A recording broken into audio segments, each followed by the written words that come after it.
What's going on, everyone? Jeremy here from The Quartering, and some concerning news coming out of Warner Brothers and The Batman. Now, we've been hearing a lot about Robert Pattinson being kind of a crumb bum to work with and knocking up one of his co-stars. Apparently, all these salacious stories. I don't really care about any of that. What I do know is I thought Robert Pattinson would make a good Batman. And maybe I was wrong. Look, I stood on that hill early on and said that I thought Robert Pattinson could pull it off because I know a lot of people remember him obviously for his Sparkle Vampire roles, but he's actually a good actor. Is it Good Times? You should watch that. The Lighthouse. There's several movies that he's in that he's very good. I thought that he pulled off a perfect kind of Bruce Wayne looking guy, and could pull off the Batman. His refusal to bulk up was concerning.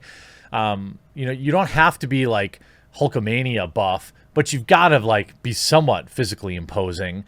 Batman does have a lot of tools at his disposal, but at the end of the day, he gets into a lot of hand-to-hand situations. Even in the trailer, which by the way, absolutely got me jacked. He pummels a dude pretty handily, and he doesn't appear weak. I mean, by the way, that trailer is awesome. I mean, it's just my opinion. Maybe you'll disagree with it. Everyone kind of has like their Batman. I get it. Christian Bale, really good. People really love Michael Keaton. There's a lot of different obviously Adam West from the TV show. Christian Bale to me was amazing. That doesn't diminish Michael Keaton. I was just a little younger when the Keaton films came out. I mean, maybe I should rewatch them. I don't know if they hold up or not. But this is a concerning rumor for me because I was really excited about this movie. Apparently, Warner Brothers thinks The Batman is terrible and may delay it again to 2023. The Batman could yet be, and this is via Bounding into Comics, could be in serious trouble. According to new rumor, the film has been subject of frustration and negativity all the way to the top of Warner Brothers Studios. A source close to YouTube scooper Overlord DVD. Okay, so he's generally pretty reliable, and I do enjoy his channel. Tells him that the bloated, beleaguered production could face yet another delay, and that the process has become the most expensive movie ever made. How could that be? At the top of the discussion about this rumor, it should be noted that Overlord DVD himself has stressed he is skeptical about the information he presented and urged his viewers to take it with the usual grain of salt. I'm skeptical too. I don't know where the cost would come from. Regardless, the word from his source is that the villain's vexing the Dark Knight this time, and our studio executives who've seen the movie aren't happy. Following the wrapping of the film in March, Matt Reeves reportedly screened a rough cut of the film for the studio executives, after which they freaked. As noted by Overlord DVD, the reaction was similar to those of Star Wars and Star Trek fans who saw The Last Jedi and Into Darkness. A heated shouting match allegedly ensued between executives, shocked by the garbage they watched, and Reeves, who struck back at the very same executives who didn't listen to his previous complaints about Robert Pattinson. Surprisingly, despite the story about former Twilight star's failure to work out and bulk up, his dalliance with co-star Zoe Kravitz, his attitude on the set, and how awful he looked in the suit next to the stunt players, the studio's problem is apparently with the film's Bruce Wayne stuff. I don't think he looks... What? I don't think he looks bad in the suit. This is from Fandom. He doesn't look bad. And, oh, by the way, 928,000 upvotes to 21,000 downvotes. I mean, I know they have this kind of dark aesthetic on everything. But here, at the end, I know he's in the suit at the end. Wait. Here. In the tunnels, right? What do you mean? He looks awesome. I don't get it. What do you mean? He looks good to me. Apparently, their least expensive parts of the film again, and Warner has the budget very much on their minds. The Batman goes the intel has ballooned to a cost of nearly $400 million, and WB wants more to show for it than a cut of their losses by dropping it into theaters and HBO Max as is. It's added that while bad movies get released all the time, the Batman must be a special kind of terrible given how it's drawn the nuclear reaction of ire.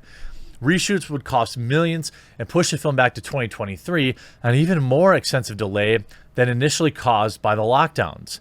When asked by his compatriot Harvey Cthulhu why the potential delay would be so long, it was cited that another salacious and perhaps specious rumor as the reason, noting that it would be done to accommodate Zoe Kravitz's suspected pregnancy. If true, he thinks that the WB will review the situation when they've cooled off and figure out minimal ways to reshoot or add footage without resorting it into a full-blown delay.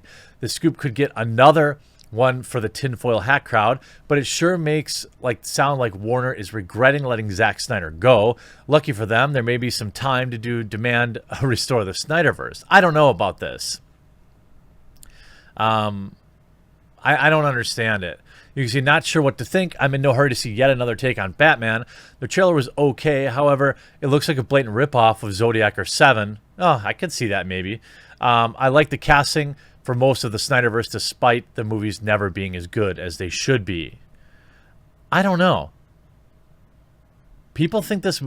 I mean, cancel it? What? I don't... Look, I'm not a Batfleck fan, by the way. Am I just too much of a Batman fan? I don't have any problem with another Batman movie at all. And I'm not exactly sure that I buy this. You see, the Batman will reportedly make fun of The Dark Knight. That seems unlikely too. The Caped Crusader is set to reboot for the nth time on the big screen, which will see Robert Pattinson step into the cape and cowl recently worn by Affleck. From what we've glimpsed so far, director Matt Reeves' vision for Gotham's Protector is a lot more like Christian Bale's iconic portrayal and further removed from Zack Snyder's interpretation of the Vigilante. Sure enough, a new rumor is pointing to Pattinson differing from Batfleck in one major respect. He won't end life. Well, good. That is supposed to be what Batman is like. This info does come Reddit, so you know, take it how you will. Well, it's also posted on We Got This Covered, so double warning. But if it's said to be source, user has provided an accurate intel in the past. For instance, they correctly leaked that Julia Louis-Dreyfus would cameo in The Falcon and Winter Soldier. In this case, the Redditor is claiming that the Batman will make a big deal about Batman's no-kill rule. According to this rumor, the movie will make fun of Snyder by explaining why bats don't and shouldn't ever. Well, that's not making fun of him. That's a stretch. It's not making fun of him. That's just Batman's rule. I mean, I thought it... Am I the only one that thought it was weird that Batman went away from that? I'm not saying that it ruined him, and perhaps it's more realistic in modern day, superhero films. But it's not like Batman doesn't have a history of having this rule. One of the more controversial elements of Snyder's Batman was a flagrant disregard for the hero's usual no-kill code, with Bruce being portrayed as particularly vicious in Batman vs. Superman. It makes sense that Reeves would go in the opposite direction and go back to the bats who never takes a life. Though obviously Snyder loyalists won't like the idea of the movie, quote, making fun of the Justice League's director interpretation. I don't think it makes fun of him. I think it's just, that's Batman, his code. I mean, I don't have any problem with the Snyderverse. I've enjoyed a lot of different interpretations of Batman, but I think that this isn't necessarily making fun of it. It's just reestablishing that, Batman has this rule. I don't know. Maybe I'm in the minority. I'm excited for this film. I was excited for this film. Now, unfortunately, if it sucks, it's going to be an even bigger hit. I know, like I'm a Batman guy. Batman, Wolverine. These are my heroes, that I grew up with and that I loved. So a bad Batman movie for me is probably still pretty good. I understand the masses need to love it if you're going to have the gigantic budget. If that's true, that's going to be a lot of pressure, especially in the modern day cinema world where people aren't going to the movies as often, and they may delay it again until such a point when more people get back into the theater. That's possible. I don't know. I sure hope this isn't true, but Overlord DVD has been right many times in the past. Hopefully they can fix it. Hope you enjoyed this video. We'll talk to you again real soon.